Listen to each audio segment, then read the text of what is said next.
Hello, and welcome to the second episode of this series of instructional videos. On today's episode, we're going to be talking about the clutch and why it's important and how to put it on / maintenance tips. All right, let's get into it.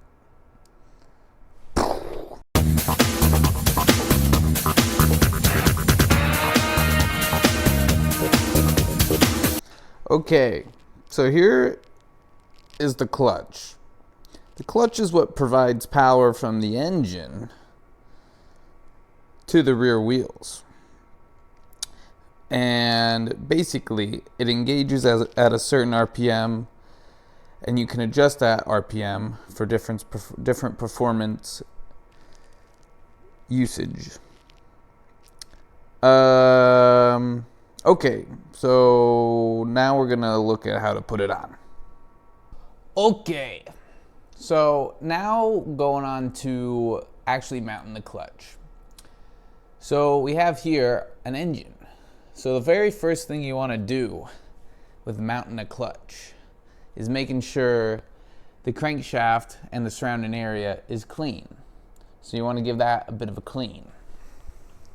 So just take a couple rags or microfiber and some brake clean and just give it a nice clean. All right, nothing crazy, just make sure it's clean in there. All right, there we go. Now the first thing to mounting a clutch is you need to lap the clutch. You only need to lap the clutch if it's a new clutch and engine pairing. So whenever if you take the same clutch off the same engine and then reinstall it, you don't need to relap. But if you're gonna install a clutch for the first time on the engine or put on a different clutch on the engine, you always gotta lap. Now to lap, you either use the provided lapping compound they give you in the L&T clutch kit, or you just go to your local auto store and get some lapping compound. This is a fine grade compound. It works the same. So you just want to put a little dab right on the chamfered edge of the crankshaft. And you'll take your clutch, your wet clutch, oh, it's dripping a little. And what you'll do is you basically just put it on and you just spin it around and make sure it's all good. And you keep doing this, applying some light pressure into the engine to lap it on. This clutch was blown up earlier in the year, and most of our clutches are blown up right now. So this is not a healthy looking clutch. There's some metal shavings on it, but it'll do the job for the video's purposes.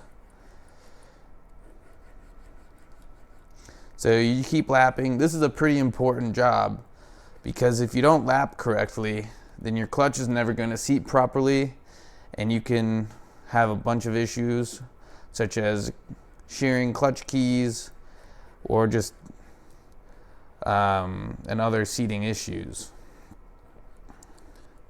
All right.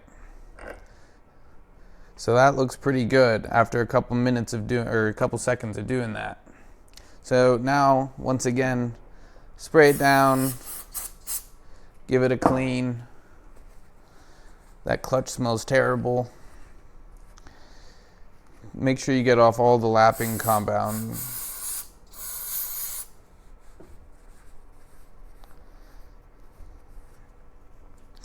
Don't forget the clutch itself.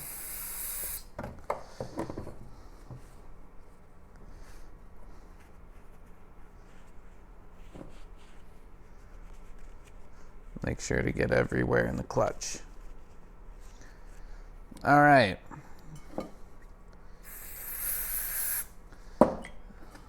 That looks pretty clean. Neat. All right. So now what you'll need is your clutch basket or clutch drum, basically the back half of the clutch. And what you want to do is take a bit of your clutch fluid, and you just want to lubricate in that inner roller bearing. All right? So just put a dab in and just work it around with your finger. Make sure that's all nicely lubed up. Every time you put the clutch drum on, I recommend relubing these bearings because they will get dirty, and applying fresh oil helps clean them out a little and keep them lubed. All right, so once that's good, you'll place the clutch drum on. Make sure, first of all, also that your clutch drum is clean. This one's not, because this is a video for demonstration purposes only. I'm not actually doing actual work, but we'll clean it. All right, nice and clean. Bada bing, bada boom. You always want things to be clean, especially when it comes to the clutch. You don't want particulate or metal shavings getting caught up in there and causing it to overheat or blow up in any way. Now, what you got to do is find the clutch key that you grabbed for it. Oh, there it is. The clutch key. It's a tiny ass thing. I don't know. It's like 3 millimeters. You can buy these at a hardware store. You don't need to spend the extra money at Fox Valley or Comet. I mean, they're pretty much the same price, but it's a 3 millimeter key, I believe. And yeah. So what you want to do is put it in the keyhole. There's a keyway on the main crankshaft, and it's a half moon, so you just put the curve in. Sometimes a key needs to get filed down so it fits. There's different tolerances, but this one fits in right, so we're just going to keep it. All right. Next, you're going to put on the clutch, okay? How I like to do it is I like to line everything up based off the keyhole. I don't know if you can see that or not. There's the keyhole. You can see where that's seated on the key. So I'll line all the tabs up on the clutch. If this one can move. Yeah, there we go. All the keyhole, the tabs on the clutch pads to the keyhole, just so they stay all in line. And then I'll align the holes of the clutch drum with the key. I'll show you guys. So aligning the key that sits right there with the small divot for the clutch tabs, okay? That'll just make it. Once you have those aligned, that'll make installation a lot easier. Sometimes it's hard to find where the key needs to go and stuff. So once it's all aligned, place the clutch so that it seats on the keyway and it's in the thing. Perfect. Beautiful. It's a double thumbs up. Okay, next, you'll need your clutch or your starter nut. So make sure you have a good starter nut. This one's good. And you'll apply a little bit of thread locker, blue thread locker on the inner threads. Thread it onto the crankshaft.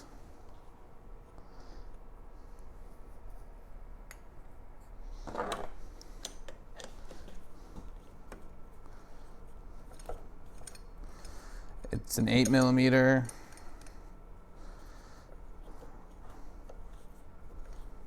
Okay, so once your starter nut is threaded on loosely, just by hand, you'll take your gold clutch tool and slide it on so that it fits in between the heads of the bolts on the clutch. You'll take your all 16ths wrench or farmer's wrench, whatever you call it, and you also take your torque wrench with an 8 millimeter hex head on it, and and set it to 25 pounds. 25 foot-pounds of torque. Once it's set, take your all 16ths and you tighten it. Sometimes your starter nut's not tightened all the way, so you gotta have to do this a little bit. All right, 25 foot-pounds. There we go. Now, make sure your clutch is actually seated. That's good. That's seated. Lovely. If it's not seated, you can tell it'll want to slide out still, and it's not on there all the way. But this is seated. Perfect. Next, you'll grab your clutch cover. Also, make sure your clutch cover is clean. Always clean it out with just a little bit of brake clean. Spray it down and wipe it out with a rag. Very similar procedure with the clutch basket, the bottom drum. Get the inner bearing with some clutch oil and lube it up every time you take it on and off. Just keeps the roller bearing clean and lubricated. So just do this every time you do it. There's also two types of gaskets. There's a green paper gasket, which is much better performing than the black rubber gasket. Always use the green paper one. They're better, they don't leak as much, and they seal better. So then you just put on the clutch cover. Okay, so with your clutch cover on, you're going to take your 9/64 hex wrench and put on all the clutch cover screws. Okay, now with the clutch cover perfectly on, we take a 3/16 and we'll loosen up the filler valves.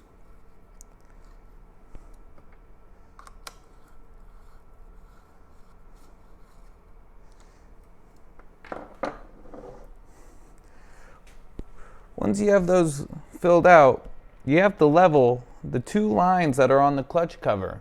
Make sure they're straight horizontal. You want the holes to be offset. Grab a towel because you want to be neat. And you fill until fluid starts to come out the other hole. There we go. Now level it off with the holes, and you can reinsert your fill valves, covers, set screws, fill screws. Yeah, that's the word for them.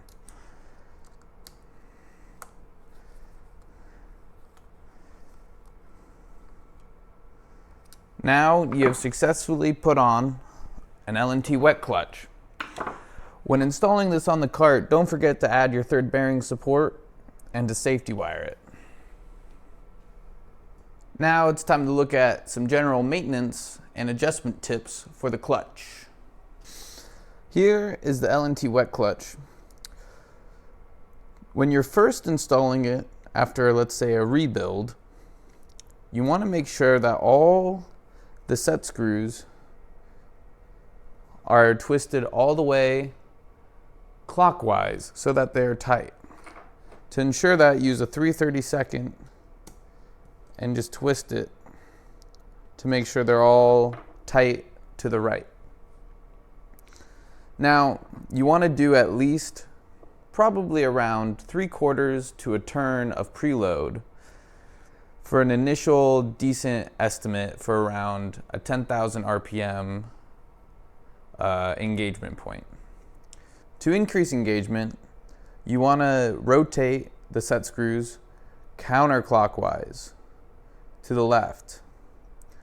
If you want to loosen engagement and go down in RPM, you want to rotate clockwise to the right. About a half turn counterclockwise or clockwise, a half turn results in 500 RPM change. so you can make adjustments on the fly at the track. Now, to ensure that the clutch stays relatively healthy and performs the best it can, you really want to soak it every night after practice, after it's been run. So what that entails is basically taking off the clutch and soaking it in a container of fresh fluid for the entirety of the night. It's annoying as hell to do, but that's life. It's well worth it, and it helps retain the health of the clutch, and it performs better, or it lasts longer. So yeah, this is what it looks like to soak the clutch. Just make sure it sits in fresh fluid. There should be containers in the shop for this exact purpose. Make sure you label them based off the driver so you don't get confused on which clutch is which. Okay, well that pretty much wraps up this first episode on clutches. On the next episode, we'll go into how to rebuild them. Thank you. Bye-bye.